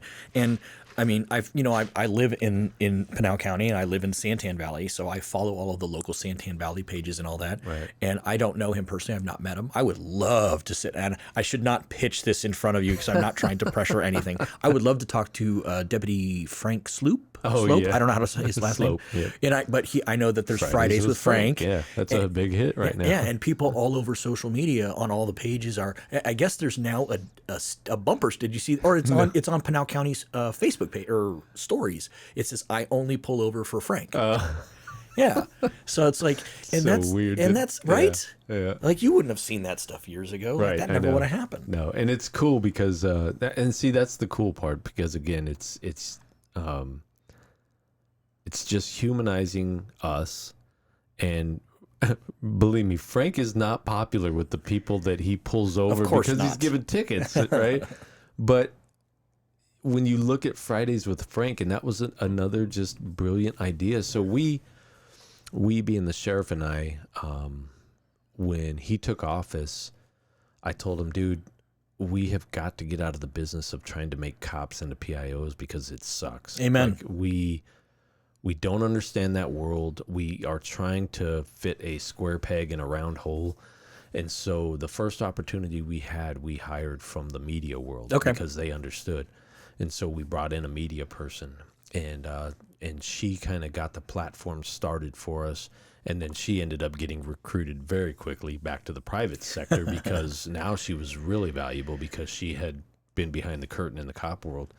So she ended up leaving. We got a couple of other people in, and they have been fantastic, and they've upped the game even more. And we have stuff like Fridays with Frank. That's where awesome.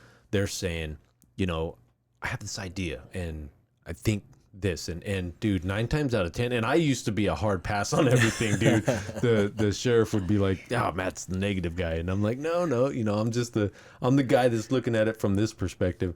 But it's funny because almost like with your kids, now they're coming at me and they'll be like, okay, please just hear us out. We have this idea. And I'm like, okay. And they'll pitch the idea. I'm like, fuck it. Let's try it.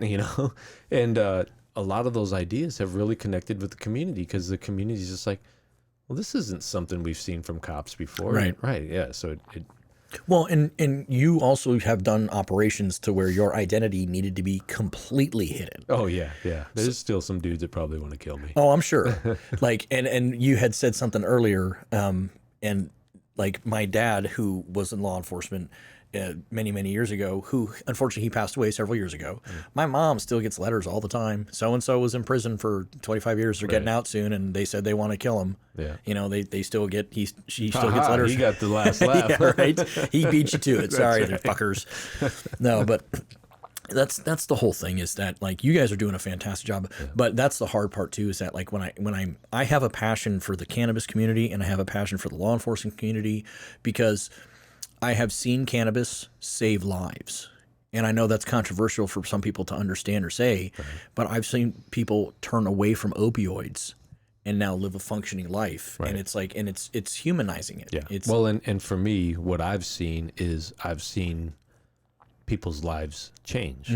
And like I was telling you, I have some top tier buddies that are retired vets, and I've got some retired cop friends that I've seen, and I've talked to them personally about their stories, and I've seen the positive that they've been able to enjoy. And so again, you know, the cop in me, the government in me, the pounding in of this is illegal, it's hard to overcome that, and it's hard to get past that. But when I have personal connections with people that are saying, here's what it's done for me, you can't deny that, dude. right. So yeah. I just want to touch on one last thing. I said, you've been awesome. Thank It's you so all much. good, man. Let's do it. The fentanyl crisis in the communities, and you know, this heroin, fentanyl, opioid crisis. You know, how is that affecting our communities nowadays? It's fucking killing us, dude. Let me tell you. Fentanyl. So we knew that's the weird part that the legalization of weed probably doesn't want to be associated with, but they are. When weed got legalized in Arizona, there was a cartel shift, right? Because the cartel, it was one of the commodities.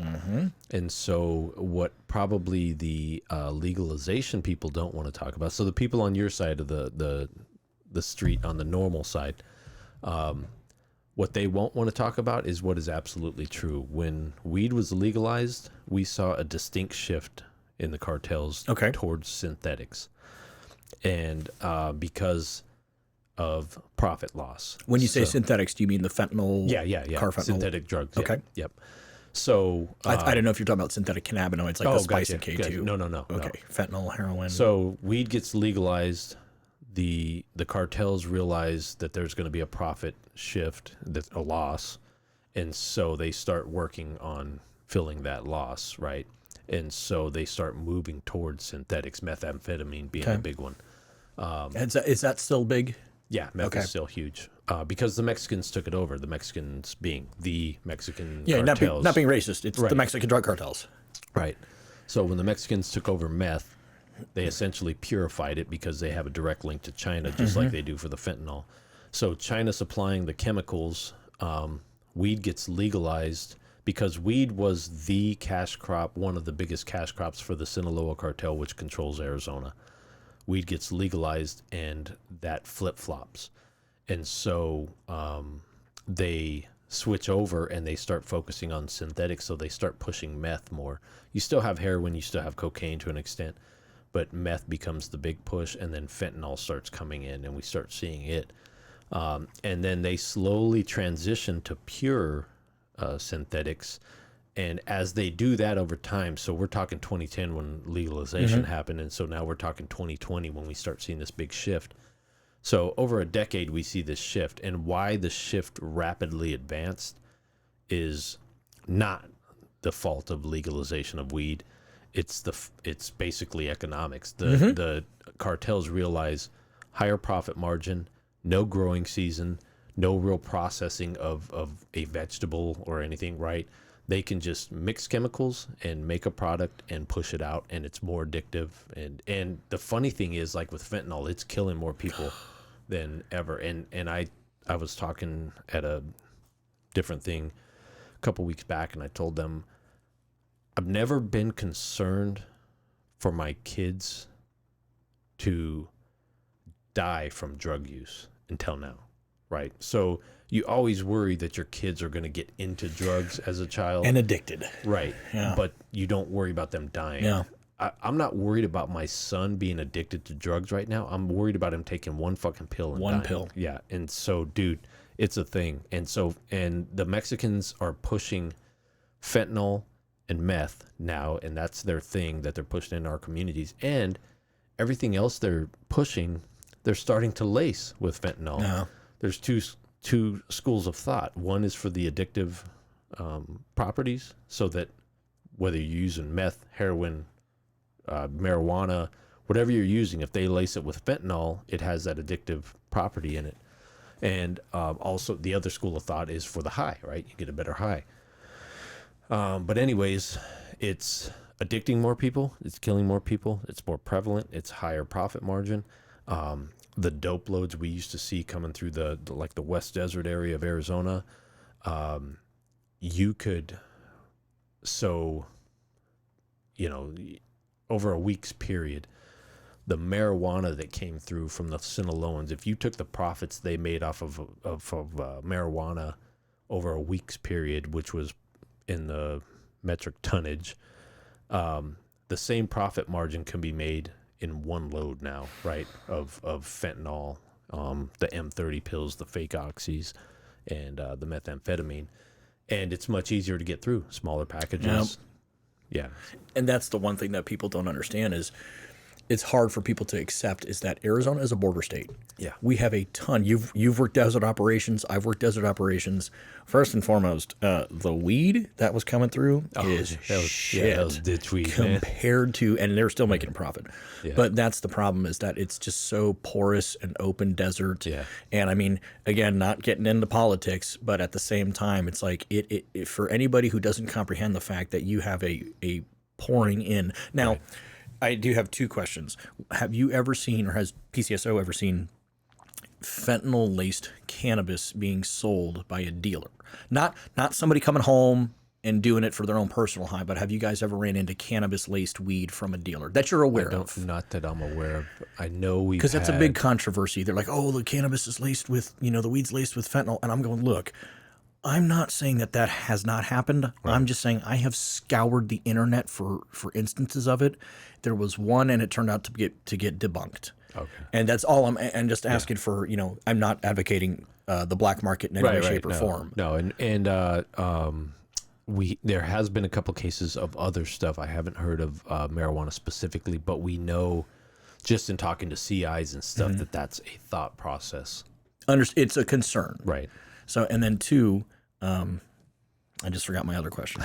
but again, it's so open and just pouring in. Yeah, and so for I'll give and this will shouldn't be controversial, but the border wall, we get asked that a lot, right? Will the border make a difference, or will the wall make a difference? And it's absolutely, because if you look at what you're talking about, between Yuma and Nogales, you just have a huge chunk of open desert. So the more wall we can put up, and we know we're not going to stop everything. That's not the point of the wall. The point of the wall is to slow it down significantly. When the wall went up in Yuma, that traffic over there dropped 95%. So if we can drop the rest of the state's border 95%, that'd be fantastic, because then our efforts can be focused on really just the bad guys. Because, dude, my wife's Mexican. My kids are half Mexican. My mother-in-law, she was from Chihuahua, Mexico, and my father-in-law, they were from kind of the same area. So I told you, I grew up in the Mexican culture. I'm married to a Mexican wife who had immigrants who came over. It's not about immigration, and that's the big thing, is you just got to, because immigration is very emotional because people are involved. It's not about that. That piece needs fixing. But what we're talking about in southern Arizona is we have really bad people pushing really bad stuff through our state, and we have got to get better control of it. What people don't realize is that a lot of the terrorists were trained by the cartels. The tactics in disposing of bodies and the terrorists in Middle Eastern countries were actually trained by the drug cartels in Mexico. And vice versa. Right. Yep. It's the sort of thing where we're dealing with really, really, really bad people. Yeah. And, I remember what my other question was are you guys seeing the loads coming across as like, remember the old, strap it on the backpack, ruck it through the desert, or is it all the compartmentalized? No, it's both. It's on foot. Of the fentanyl as well? Yeah. It's coming. Okay. Yeah. So it's all the same. Yeah, nothing's changed. No, that's why they just changed commodities. Really. Gotcha. Yeah, that's sad. Yeah, it is. It's and that's that's another part of it, is the humans behind that, right? Because not all of them are willing participants. Oh well, I'll give you just a real quick story. My very first introduction into interdiction. Try saying that fast 3 times. My introduction, especially if you're smoking, right? Well, that's not gonna happen. It's gonna be real slow. was I made a traffic, and I had been out there on I-10, you know, trying to hone my skills as an interdiction officer, and I went to the Epic Diap, I went to all the different classes and all that stuff. I forget the name of the one big one, but anyways, Desert Snow. there you go, Desert Snow. Yeah. That's what I was just on the tip of my tongue. So I was honing my skills and all that good stuff. And the first time that I caught a human smuggling load, this is just like you said, it's a very emotional thing because you're dealing with people. Right. My very first introduction was, so I pull this SUV over, there's 6 or 7 dudes inside of the car, and there's one female inside of the car. And and I remember it's a Ford Expedition. So it's a large SUV, and there's several people that are crouched down in the back and they're trying to hide. Nobody fled, nobody ran. The driver's sitting there, you know, white knuckling it, and the female is in the front seat cowering like this. And I'm like, what the fuck is going on? Right. So I call over for another unit, and my buddy comes over. He's like 20 feet away from me anyway. So he comes over and he goes, snatch the driver. So we snatched the driver real quick, and he had experience in interdiction loads. Yep. So very, very long story short, all over this truck was, I'm talking hundreds of condoms, just condoms everywhere. The female was being raped along the way. At the time in which I was working on this squad, my boss was Mexican, born in America, went to Mexico and lived in Mexico with his family until he was like a teenager, then came back. So he understood the Mexican culture. Right. So he obviously spoke Spanish. I call him out to the scene to be a translator for me. And so that's how we get the story.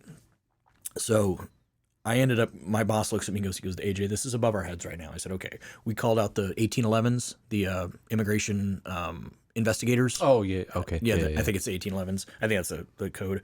So the investigators come out, and long story to very short, we were able to get the girl a special visa, the SIV or whatever it is, whatever visa, and her mother, and she testified against every motherfucker that was raping her, and they all went to prison. Yep. And it's like, so when you talk about the immigration, it's like, I have a different perspective, just as you do, because that was my introduction to human smuggling. Yeah, have your listeners on that point.